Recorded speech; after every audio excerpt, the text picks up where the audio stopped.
Now, the pen. So the pen is of an excellent build quality and it looks really, really nice. However, I think this is one of the areas when the Android experience is basically kind of falling apart. And when you have a device like this, and you actually try to use it for handwriting, taking notes, etc., it's just a problem after a problem.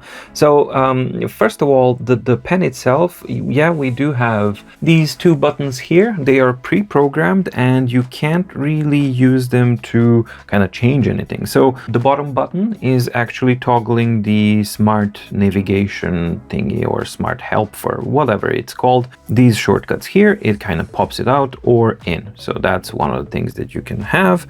And also the other button is pre-programmed to function as a home button, I believe. Yes, home button. It's not immediate and it's kind of a little weird. The way it functions is you can see this little circle when the pen is near, and then you can use it to kind of navigate as you would with touch gestures. While it certainly does work, there is an inherent lag which is definitely present, and you can definitely see it here that it's kind of lagging and it's filtering. It's trying its best, but you know, it doesn't get better closer you get. So it's definitely a lag, works, but not the best. I prefer the trackpad on the keyboard, for example, like way more. And then we get to the issue at hand, which is the writing itself. So the writing itself, we have built-in apps, and you can certainly use some other apps, but the problem is that it is quite slow.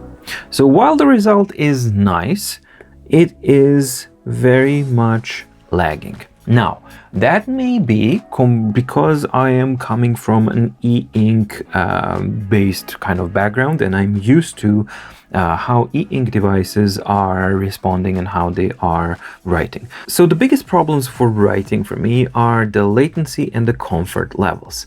So this combination has to be the most uncomfortable writing experience I've ever had.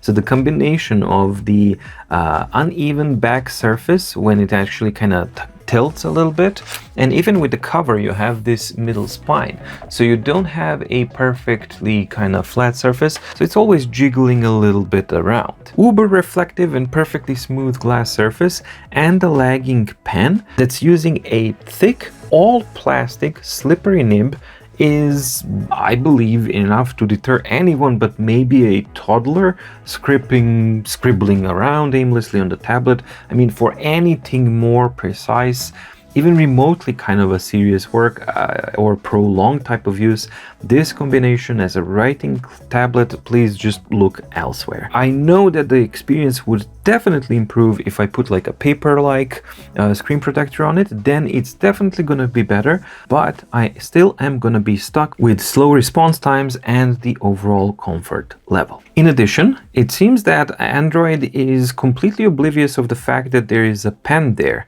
So half the time, I don't know if it's detected or not. Sometimes, yes, there we go. So now it's detected and now it works.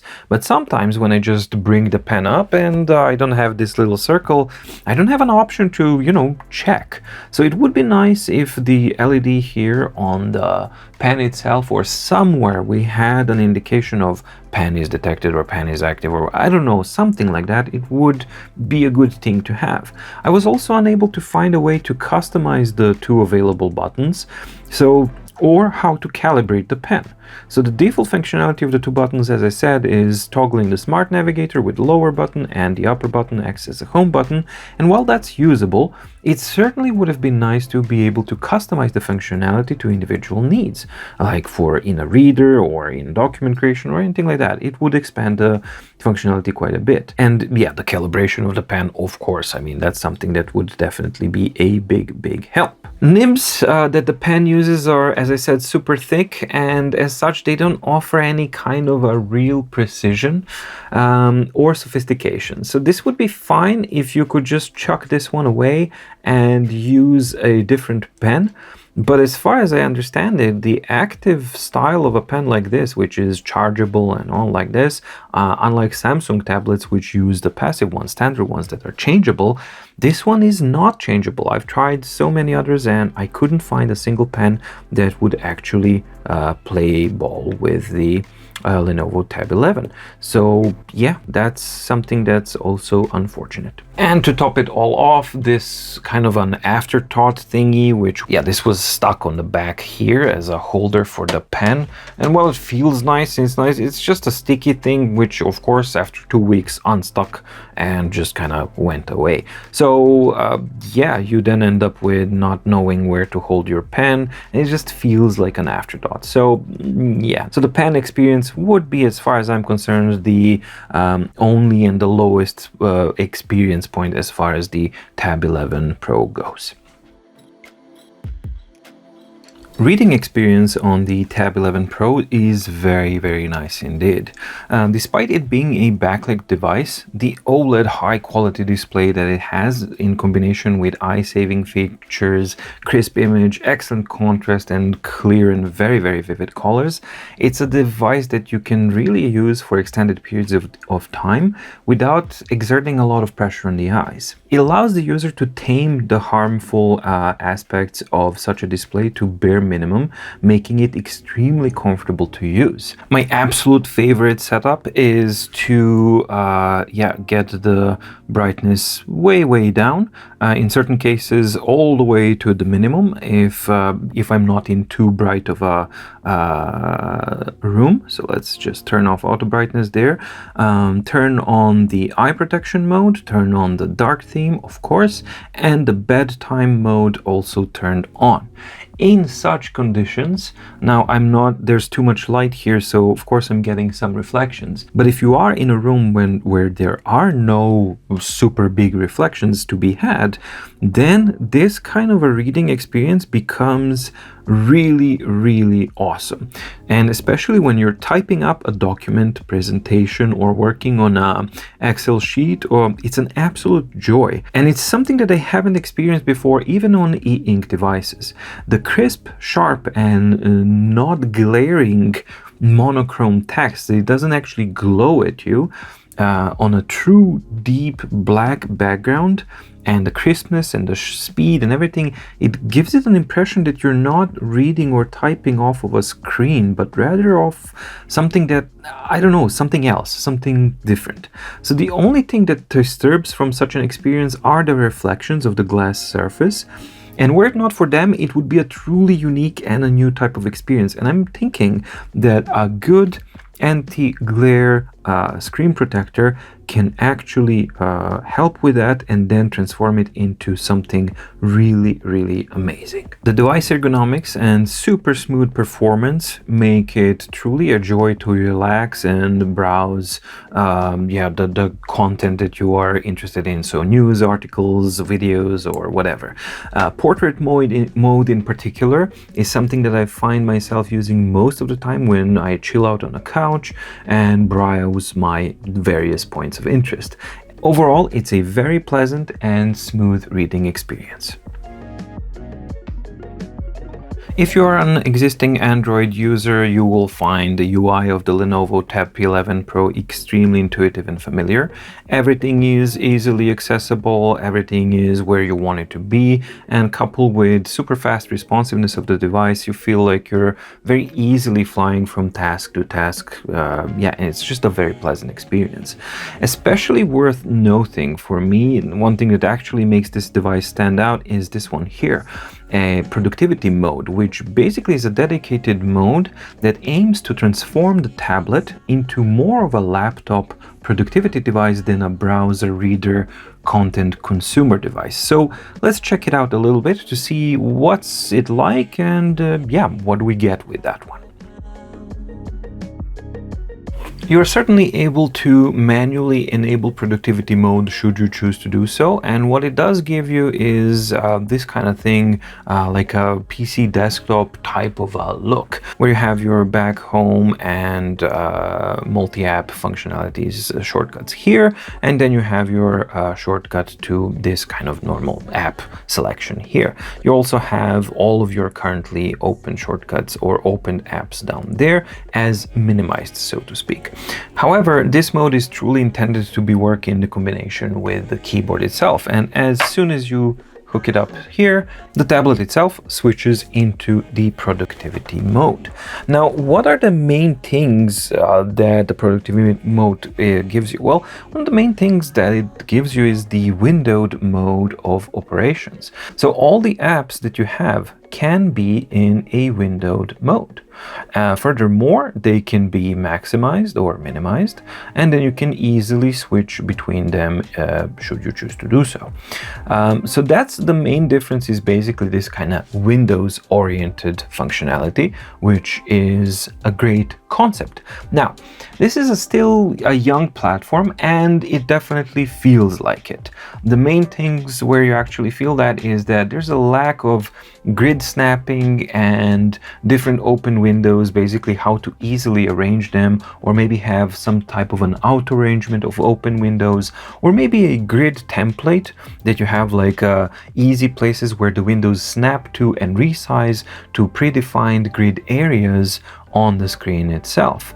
So I think that as it is now, it's definitely something that shows promise, and it absolutely works the way I want it to in the combination with the keyboard and the trackpad. So I can just really fly from one option to another one, and it's really not a problem at all to kind of get your, to get where you need to go. So for me, it's a very easy way to switch between these things. However, again, it being a young platform, there's going to be a majority of apps that are not going to have that maximize button, which means that they are not supporting productivity mode.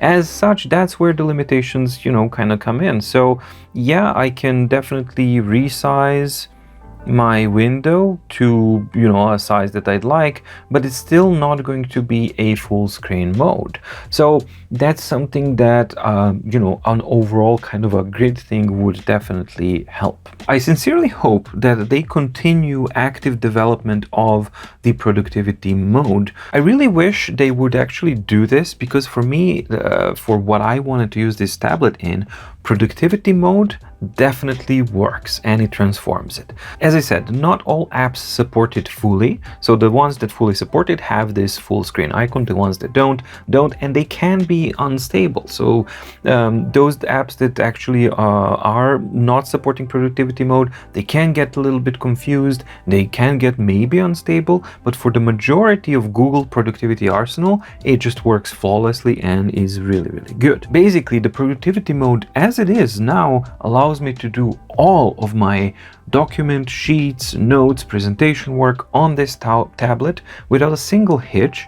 And this is the very first time that I've found that an Android tablet can actually be usable in this regard. Every single attempt before this one was just a compromise and something that was clunky or just didn't feel or work right. This is the first time that it actually works properly and the way that I would want it to be. Now, this of course depends on which apps you will need for your productivity needs and how those apps play along with the productivity mode. But in my case, I'm using Google Docs, Google Sheets, Google Presentations, and all that kind of stuff. So the Google Arsenal that actually works.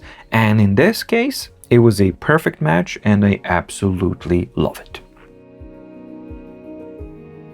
When we're talking about hooking up the Tab 11P Pro to the outside world and the peripherals and all this kind of stuff, it's extremely capable and powerful. So I have my USB OTG hub here, and I did some tests with it, and yeah, most of the stuff worked pretty much out of the box and really, really good. Bluetooth keyboard and mice and peripherals all connected up without any problems. So speakers, headphones, anything I threw at it, it just worked out of the box as you would normally expect from an Android 10 device. And while the Bluetooth keyboards do work, I do prefer the bundled keyboard mainly because it's custom tailored for this kind of Android experience, and the upper row of function keyboards, they are really, really handy. USB OTG seemed to be very capable as well, because no matter which USB drive I threw at it, it worked fine, it recognized normally, everything worked as expected. Power pass-through also worked, so I was able to combine power pass-through and power the device via the USB hub while the peripherals were hooked up as well. So at some point I had power pass-through, USB drive, and a hardware wired keyboard all hooked up at the same time, and the HDMI out. So all that stuff kind of hooked up and it was still charging and working fine. So it's definitely capable to do all of these things. The only thing that I couldn't get to work is a LAN internet connection via the USB hub. Now, I don't know if I need to maybe enable some option in the developer mode or not to actually get that to work, but yeah, the USB hub was receiving and kind of working as it should, but I wasn't able to establish internet connection or to get the device to recognize an internet connection via the USB-C hub. So here I am testing out the Lenovo Tab P11 USB OTG functionality and what can it do and how it works. Well, as you can see, I have lots of stuff kind of hooked up to it right now. So first of all, I got the USB drive, which is 64 gigabytes. It was a little kind of shaky at first until all the permissions were kind of sorted out. Once it kind of understood that, it took like a while, maybe like 2 or 3 unplug and plug until everything sorted itself out. But once it did, it actually now just opens up properly and I'm able to browse normally in there. So let's go to the file manager. And as you can see, if we maximize it, there it is. So this is my sound disk, and then I can just go in there and normally navigate super, super fast. Everything works as expected. So USB OTG storage mode definitely works. Then I also have the power pass-through hooked in, and as you can see, we are being charged. So check. USB and power pass-through works. Then I hooked up the HDMI, which is going into this display, and as you can see, we have, let's see them in sync, we have them all working as they should be. So HDMI for external displays like projectors or whatever you may want also works. And then finally I hooked up the LAN cable to actually see if I can get internet connection that way. So I disabled the Wi-Fi here, as you can see, disabled. But yeah, I am not able to get an internet connection, so I am offline. So that's the only thing so far that I'm unable to get to work. Everything else is working. Maybe I'm setting something wrong, I don't know at the moment, but yeah, that's basically what I have. And as far as I'm concerned, this is more than enough. This is really, really good. One of the main uses that I was hoping to be able to use this device for was to use it as an additional wireless external monitor for my workstation setup, mainly to utilize the true black and the contrast and the richness of content on the display, the OLED display itself, for coding, basically to have a dedicated wireless coding screen. And I am pleased to say that not only has it delivered, but it has surpassed all of my expectations, and my expectations were quite high, to be honest. It's an absolute joy to use this panel as an external monitor. For my case, it was for coding. It just transforms my working habits in a very profound way. True blacks, rich contrast, rich colors, crisp content. It just makes everything so easy to see. You just glance at the screen and you know what's happening, and of course the interactivity is super fast, and it just is a complete joy to use. And initially I had a concern that 11.5 inches might be too small for this type of use case scenario, but that proved to be unsubstantiated because of the flexibility that I can place it wherever I want, and because the stand and the foot of the stand is so flexible that I can just angle it just right so that I can place it exactly where I need it, so that the visibility is great, it doesn't obstruct anything, and it just is so cool. I use a Super Display app to combine my PC and the Android tablet, in this case the Tab P11 Pro, and that one enables you to have both wired or a wireless connection. So I tested both. Wired connection of course is more secure, wireless connection is less secure. So unless your Wi-Fi network is secure, properly secured, then I would not recommend to use the wireless mode. Just use the wired one, and absolutely do not use it on a public network, Wi-Fi network. That would be a huge no-no. You should know that it is possible to actually set it up like that. And I was able to get 8 hours without a problem on a single charge using it as a monitor. It normally goes to sleep when it wants, and it's super stable with the app itself. I've never once had it drop out. I never once had it glitch or anything like that. And waking up from sleep, it just hooks up and you're good to go. So the power management options, the Super Display app, it's just a really good combination for me, at least. So of course you'll find your own that works best for you, but for me this combination was great. And in wired mode with the USB-C, there was no perceptible delay whatsoever. It just felt like you hooked up a display and that was it.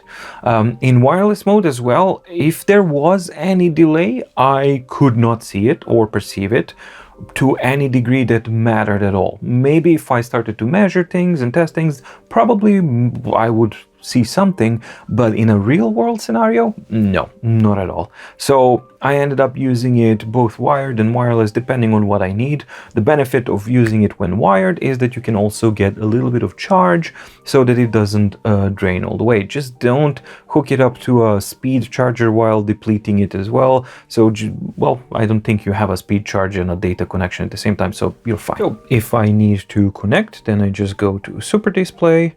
It'll kind of just connect immediately, and because I've already set things up, yeah, this is now my display, and yeah, as you can see, I can just drag around stuff and it works properly as it should be. Let's zoom in a little bit. The thing about what I like about this app is that the ability to just kind of change between these things, so you can have it responding to touch inputs.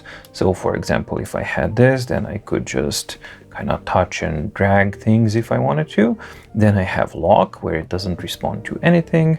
And finally I have scale, because then I can just easily scale and see what I want. And if you don't want to be connected, you just go back, and that's pretty much it. And once you want to go back to sharing the screen, you just tap and it connects back and continues where you left off. So how does this look in reality? So let's just open up yeah, one of these projects that I have, so you can see how my setup looks like. So here it is, and here's my visual script now on the display here.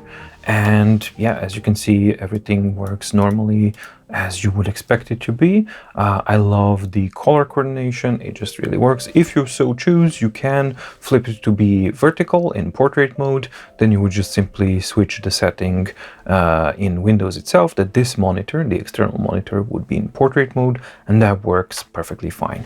And as far as the latency goes, let me just put up a keyboard here and zoom out a little. So I could just simply start adding things. Let's say private, my test function, and then just start adding stuff. So float, my float, whatever.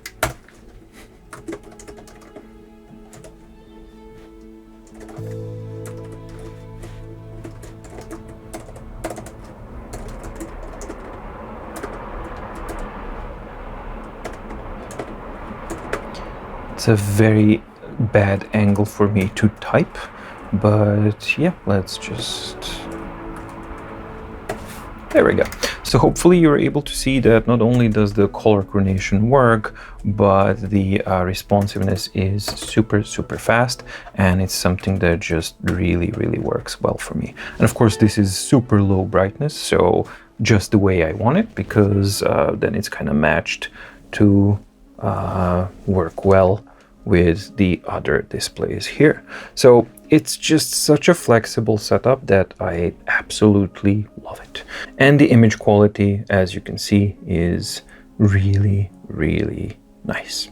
So I love this thing. So overall, I'm thoroughly impressed with how this tablet performs as an external display. It's absolutely fantastic, combined with a good screen display mirroring kind of app.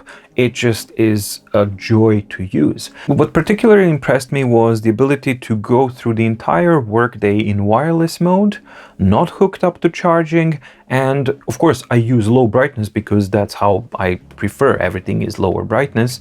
My main screens are low brightness, everything is low brightness to save my eyes, hence the OLED screen. That's what I was looking for. So in that combination, it really blew my mind that I'm able to zip through a whole workday without need to recharge it or anything like that as a wireless display. That's just amazing.